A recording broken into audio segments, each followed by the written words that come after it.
Hey there, everyone. Kim Hughes here with the latest edition of the Sane Crypto Podcast. And today we're going to talk about a question that someone left for me on via Facebook Messenger on the Sane Crypto Facebook page. The question was from Bert.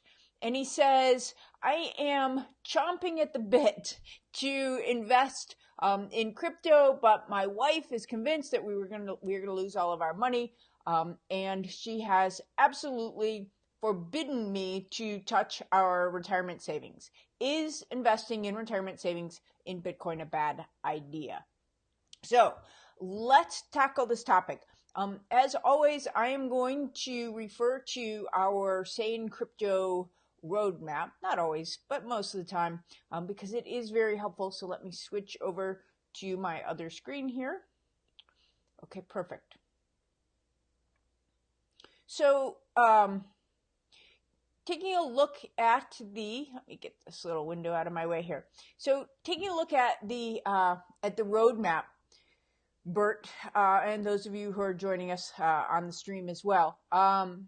So the first thing that you need to know is that there is in my mind, no real distinction in terms of the safety of investing, whether we're talking about retirement funds or non-retirement funds, whether we're talking about taxable accounts versus non-taxable accounts. Now, different, pros and cons, different ways of doing them, etc. But in terms of just either should I or shouldn't I, money is money. They're just buckets of money.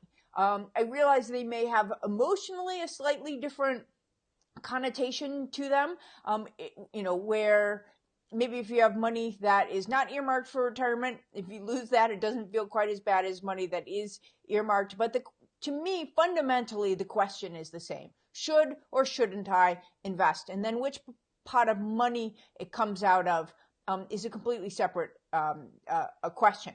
Okay? So, in answering that question, the first thing that you need to know is that I believe that this is what I call an investable bubble. And you can see that on the roadmap. It's over here. It's this lowest rung, if you will, on the pyramid where it says bubble. But really, it's an investable bubble. It's characterized by irrational exuberance, people with no experience piling in, thinking that they're geniuses, clouded judgment, and the way that we combat that, the key to our success in this investable phase is through which I do, call it an investable, obviously, is to protect your profits with a rigid, disciplined trading plan. But the reason that we are in this is that the bet that we are making is that this bubble will last long enough that we can make some outsized returns, and that potential, because the definition of a bubble is, that prices move very fast, the potential for those outsized returns outweighs the potential for loss. But that we only invest risk capital, which is this, because there is a very real chance, and if we stay in it long enough, we will in fact lose that money. So with that as backdrop, what you have to ask yourself, there's two questions to consider in terms of should you or should you not invest.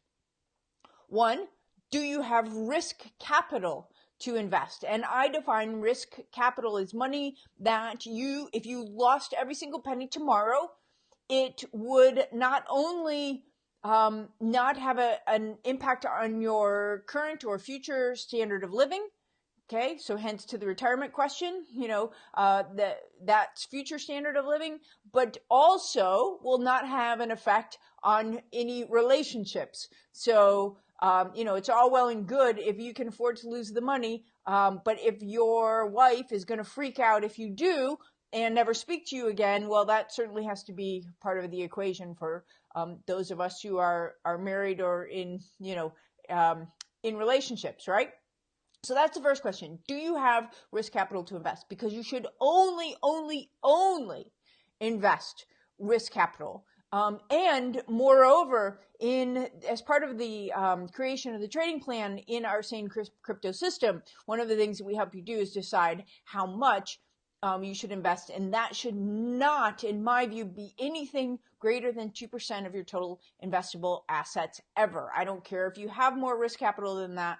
I would not, for the sake of safety, I would really not put in any more than that. Now, and then here's the second question: is can you tolerate the volatility? Because what we know is that what a bubble means is this irrational enthusiasm, and that means the potential for the price to be driven way up very quickly compared to traditional assets. But it also means that, when everybody heads for the exits at the same time, there's, the game of musical chairs comes to an end. It's violent. It really is. And there's just no place to hide, in particular because all of these cryptocurrencies are highly correlated. So when one goes down, they all go down. So you, in the same way that it can go up 30% a day, 50% a day, double in the matter of a week, as we've seen, it can do the same thing on the way down. If you cannot tolerate that sort of volatility, because what happens is, right, Mike Tyson says we all have a plan until we get punched in the face.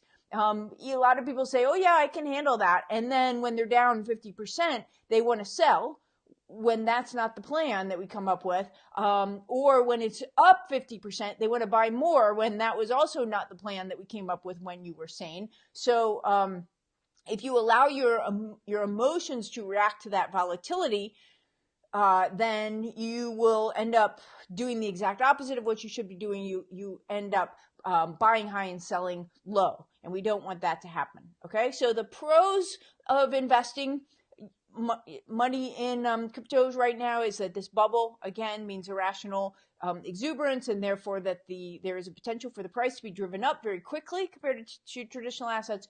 Also, those outsized returns have the potential to make a meaningful difference in our financial lives, even with a small investment. The cons are that volatility can be nerve-wracking at best, and cause you to do the exact wrong thing at worst. And summarizing, all of these assets are highly correlated, no place to hide when the music stops. So that would be my answer to that. There is, the answer is always it depends. It depends on your individual situation. But those would be the two things that the risk capital and the volatility that I would ask you about. All right, so that is it for me tonight. If you would like to ask me a question similar to this one from Bert and have me answer it on the air, I would love to talk to you. This is my favorite topic, or one of my favorite topics. So there's a couple of ways that you can pose your question to me. One is you can go to let me just go there very, very, very fast. You can go to I thought it was going to be easy. You can go to the Facebook. Oh, you know what? Hang on. I got a link right here. Facebook page. That's easier. So go to the sanecrypto.com Facebook page, and I'm about to go live. Hit the send me a message button. Okay. Right here. And just post it that way, and I will get back to you, as well as potentially put it on the air. The other thing is so it's here as well. You can just click on go to m.me sane crypto, or email me kim@sanecrypto.com, and just like Bert did, I will answer your question to the best of my ability. The other thing I would point out, by the way, is that there is a webinar every single Wednesday. It is how to invest in cryptocurrency and protect your profits even if the bubble bursts. If you would like to register for that and learn from me in depth, then the next one is January 3rd, and this is how you would sign up right here. So see you back here next time. Thanks for tuning in. And with that, this is Kim Snyder signing off.